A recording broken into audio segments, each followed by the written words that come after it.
দিবস ওদের দরকার, যাদের সারা বছরে কোনো ভালোবাসা নাই তাদের জন্য একটা দিন ভালোবাসার বনিতা করা লাগে।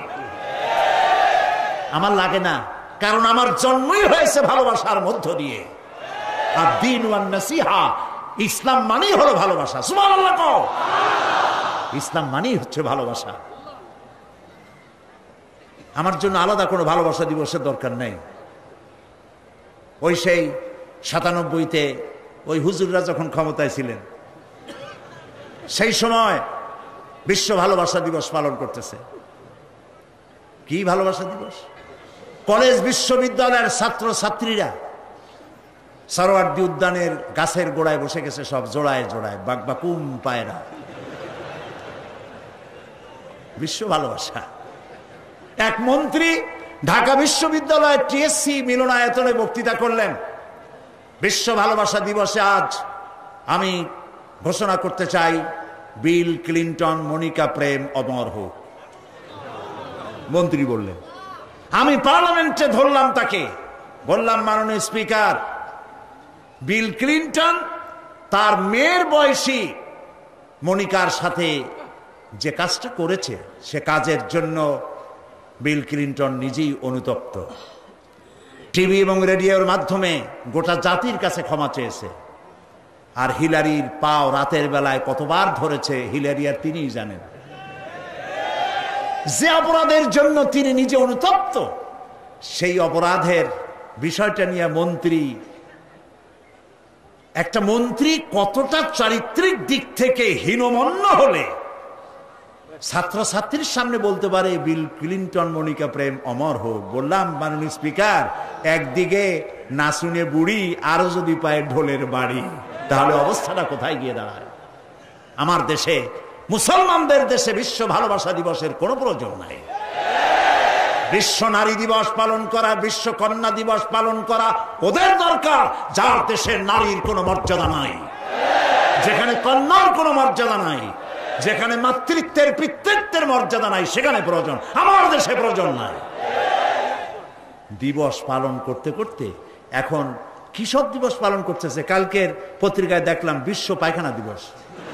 আমি জানি না আপনারা বিশ্বাস করবেন কিনা, আমার নিজের চোখ দিয়ে দেখছি, নিজের চোখ দিয়ে দেখছি। পত্রিকাটার নাম আমি নিলাম না, এটা জঘন্য পত্রিকা, এখন বুঝে নিতে পারে। বিশ্ব পায়খানা দিবস, নওজুবিল্লাহ, মানে তালাশ করে পায় না, করবে কি? এরপরে দেখলাম ঢাকায় দেওয়ালে লেখা বিশ্ব চিন্তা দিবস। তো বিশ্ব চিন্তা দিবসের এটার থিমটা কি, করবেটা কি? তো যারা আয়োজক তারা বলল যে আমরা ওই বিশ্ব চিন্তা দিবসে রাস্তার মোড়ে মোড়ে বসে চিন্তা করব যে আদৌ কোনো ব্যাপারে আমরা চিন্তা করতেছি কিনা। নওজুবিল্লাহ, পাগল কি গাছে ধরে? প্রিয় ভাই সব, আল্লাহ রাব্বুল আলামিন নারীর অধিকার দিয়েছে, কোরআন দিয়েছে, হাদিস দিয়েছে। বুক ভরে বলেন আলহামদুলিল্লাহ। প্রিয় ভাই সব, ইসলাম দিয়েছে নারীর অধিকার। রাসূলুল্লাহ বলছেন আদ-দুনিয়া কুল্লুহা মাতাউন ওয়া খায়রুল মাতাইদ দুনিয়া ইমরাতুস সালিহা। এই পৃথিবীর সব কিছু হলো সম্পদ, তার মধ্যে শ্রেষ্ঠ সম্পদ হচ্ছে সালেহা, নেককারিনী, সতীসাধ্বী নারী। আলহামদুলিল্লাহ বলেন।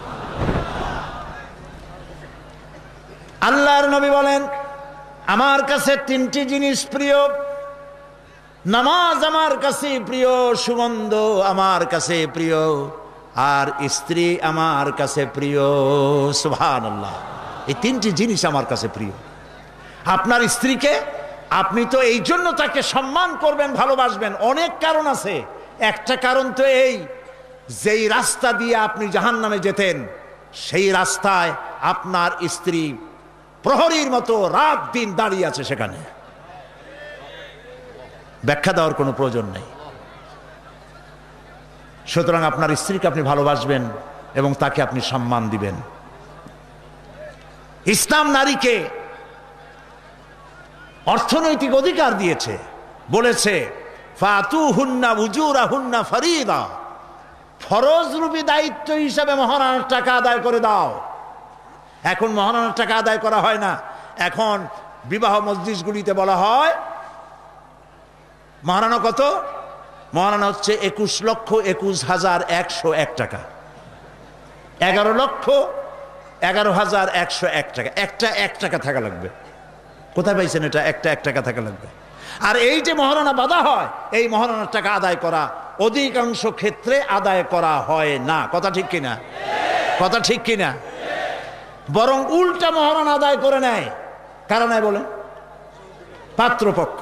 পাত্রপক্ষ মহারণা আদায় করে নেওয়ার সময় আদায় করার জন্য ঘটক, এগুলোরে কি বলে? ঘটক। কোন কোন এলাকায় এদেরকে উচ্চনাক বলা হয়। এদের কাজ হলো পরস্পরের মধ্যে বিবাহ দিতে গিয়ে মিথ্যা কথা বলা, উচ্চনাক। তো এরা বলে যে অমুকের ছেলে অমুকের মেয়ের বিবাহ হবে, ছেলেকে দিতে হবে কি? ছেলেকে দিতে হবে ল্যান্ড ক্রুইজার, ছেলেকে দিতে হবে গুলশানে বাড়ি, 10 লক্ষ টাকা ক্যাশ, মঙ্গল গ্রহে অফিস। বলে ছেলে লেখাপড়া জানে কি? কলেজের বারান্দা দিয়ে কয়েকদিন ঘুরে টুরে আসছে, গলায় সোনার সেন্টেনও আছে, মাথায় ভাল্লুকের মতো চুলও আছে। এরপরে এইভাবে করে এক অপাত্রে মেয়েদেরকে দেওয়ার ব্যবস্থা হয় টাকা পয়সার বিনিময়। মহারানাটা ওরা নিয়ে গেল। বিবাহে যদি উপহার দেয় শ্বশুর পক্ষ, পাত্র কি বলে কন্যা পক্ষ, পাত্রপক্ষকে যদি সোনা দেয়, দানা দেয়, টাকা দেয়, সব জায়েজ আছে, সুন্নত। কিন্তু চাইয়া নেওয়া যাবে না। দাবি করে নেওয়া, ডিমান্ড করে নেওয়ার নামই হলো যৌতুক। এটার নাম কি? চট্টগ্রামে কি বলে? যৌতুক। এই যৌতুক হলো শ্বশুরের সাথে এক প্রকারের কৌতুক।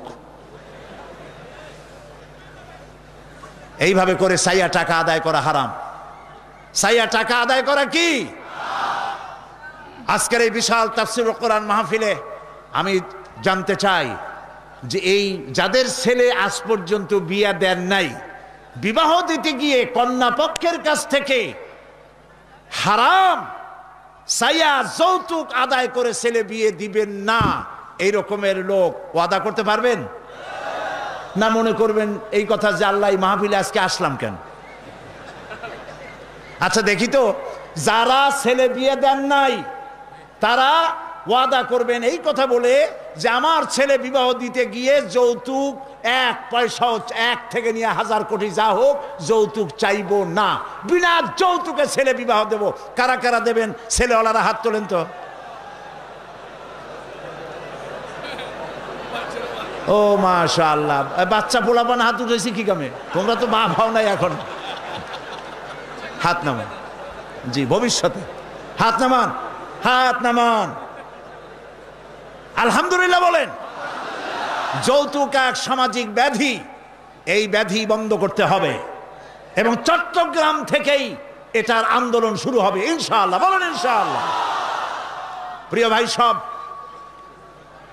যারা বিবাহ করে নাই সেসব যুবকদের বিবাহ করা লাগবে কিনা? লাগবে কিনা? হ্যাঁ, ফুর্তি হয়ে একটু জোরেই বলতেছে লাগবে। এই বিবাহ করতে গেলে শ্বশুর যদি ঘড়ি দেয় বলবা আলহামদুলিল্লাহ, যদি শেরওয়ানি দেয় আলহামদুলিল্লাহ, যদি কিছু না দেয় নাউজুবিল্লাহ, নাকি? তাও আলহামদুলিল্লাহ। বরং তুমি কেন ফকিরের ছেলে ফেলে না তো? তোমরা যুবকদের বলতেছি, ফকিরের বলাবান না তো।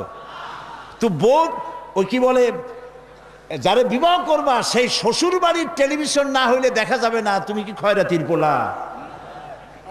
যদি এখন তো দেখতেই হয়, তো বউয়ের বাপের কাছ থেকে টেলিভিশন না নিয়া মসজিদ গুলার সামনে শুক্রবার দিন থাল পাতে বসে যাইও। তাও কন্যা পক্ষের কাছ থেকে চাইয়া নিবা না। কিছু দিলে আলহামদুলিল্লাহ, না দিলেও বিনা যৌতুকে নিজের পায়ে দাঁড়াইয়া চাকরি করে বিয়ে করবা। চাকরি কামাই রোজগার না করিয়া নিজে বাপের হোটেলে খাও, আরো একজন আনিয়া মেহমান বানাইও না। কাজ করবে, চাকরি করবে, ব্যবসা করবে, তারপরে নিজের টাকা দিয়া বাপের টাকা দিয়া বিয়ে করিয়া বউরে রানী বানাইয়া ভালোবাসার সিংহাসনে বসাবে, তাকে কোনো কিছু খোটা দিবে না। এটা এই জন্য বলি বাংলাদেশে একটা কি বলে ওটাকে, যৌতুকের একটা গরু দেওয়া হয় নাই, টেলিভিশন দেওয়া হয় নাই বলে গরুর মতো পিটিয়ে স্ত্রীকে হত্যা করা হয়েছে। হাজারো ঘটনা বাংলাদেশে আছে। বিনা যৌতুকে বিয়ে করবে যে সব বীর তরুণ চট্টলার যুবকের এবার হাত উঁচু করে দেখা। ও মাশাআল্লাহ, এখন তো দেখা যায় কেউ বিয়ে করে নাই।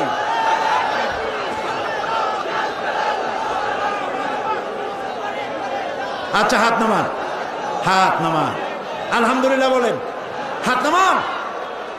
এই যে ভাই, আমি কিন্তু বুঝতে পারি দাঁড়াইছেন কেন, কোমর ব্যথা করতেছে বোধহয়। বসেন, কোমর ব্যথা আল্লাহ ভালো বানাই দেবেন, জোরে কোন আমিন। আরে ভাই বসতে বলছি, বসেন। কোমর ব্যথা হলো তো আমারও করবে, আমি তো বসা।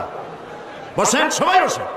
প্রিয় ভাই সব, তাহলে একটি বড় রকমের অপরাধ থেকে চট্টগ্রামকে মুক্ত করার জন্য আন্দোলন শুরু করা হলো, বলেন আলহামদুলিল্লাহ। প্রিয় ভাই সব, আল্লাহ তাআলা এই নারী যখন বিবাহ হলো, আল্লাহ তাআলা তাকে অধিকার দিলেন, শিক্ষার অধিকার, লেখাপড়ার অধিকার, পড়ার অধিকার, সব অধিকার দিলেন। এরপরে দিলেন তাকে মা বানায় দিলেন। কদিন পরে কি হয়ে গেল?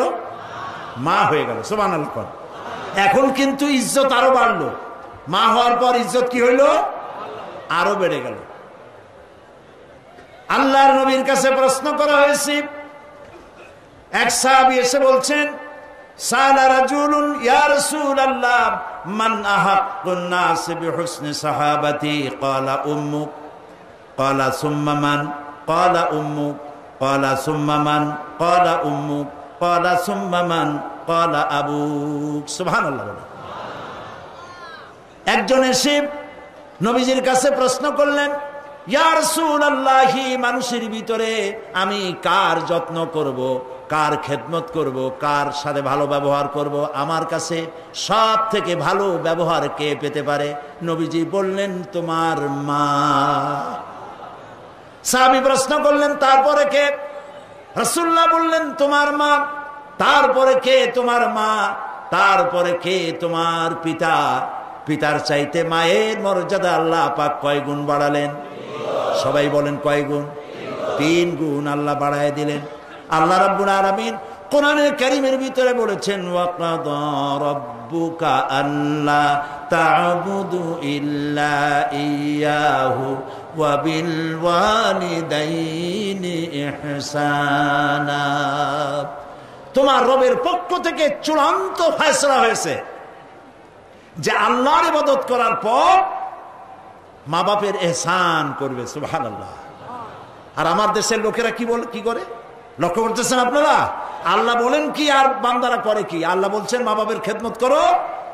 আমার ইবাদতের পরে আল্লাহর পরেই স্থান কার? চিল্লায় বলেন। আমাদের লোকেরা বোঝে না, না বুঝা চলে যায় ভালো কোনো খাবার, ভালো কোনো ফল কোনো হজরত, কোনো পীর সাহেবের দরবারে নিয়ে হাজির করলে, হ্যাঁ দেন, পীর সাহেবকে হাদিয়া দিবেন দেন, কিন্তু আগে দিবেন মায়েরে। আপনার কাছে, সন্তানের কাছে সব থেকে বড় পীর হচ্ছে মা। বলেন সব থেকে বড় পীর কে? মা আর বাবা। মা আর এই দুজন হচ্ছে আপনার কাছে সব থেকে বড় পীর।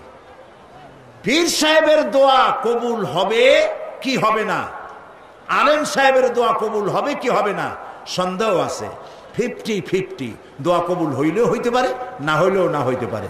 কিন্তু মা বাপ যদি দোয়া করে, আল্লাহর দরবারে দোয়া মঞ্জুর হয়ে যায়, 100% দোয়া কবুল হয়ে যায়। সুবহানাল্লাহ বলে। প্রিয় ভাই সব,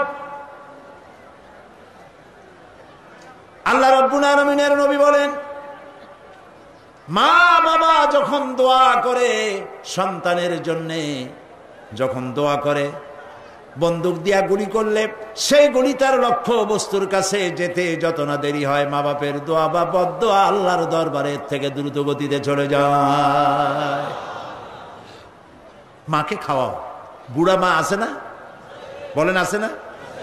মা যখন বুড়া হয়ে যায়, বউয়ের কথা মতো সন্তান মায়ের সাথে খারাপ ব্যবহার করে, মুখ মলিন করে থাকে, কথা বলে না, আর মনে মনে বলে, প্রকাশ্য বলে, অনেকের সামনে বলে বুড়ি মরে না কেন? নাউজুবিল্লাহ, বলে নাউজুবিল্লাহ। তুমি কারে মরতে বলো?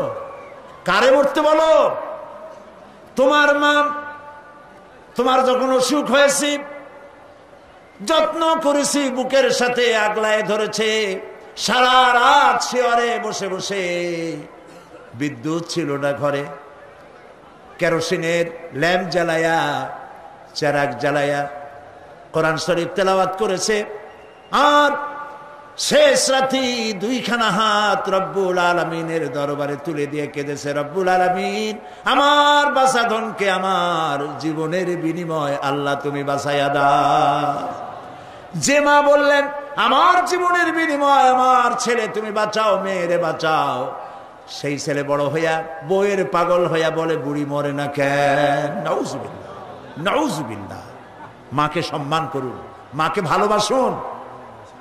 আল্লাহ রাব্বুল আলামিন বলেন ওয়াওয়াসাইনাল ইনসানা বিওয়ালিদাইহি ইহসানা হামালাতুহু উম্মুহু কুরহা ওয়া ওয়াদাআতুহু কুরহা ওয়া হামলুহু ওয়া ফিসালুহু 30 শাহরা।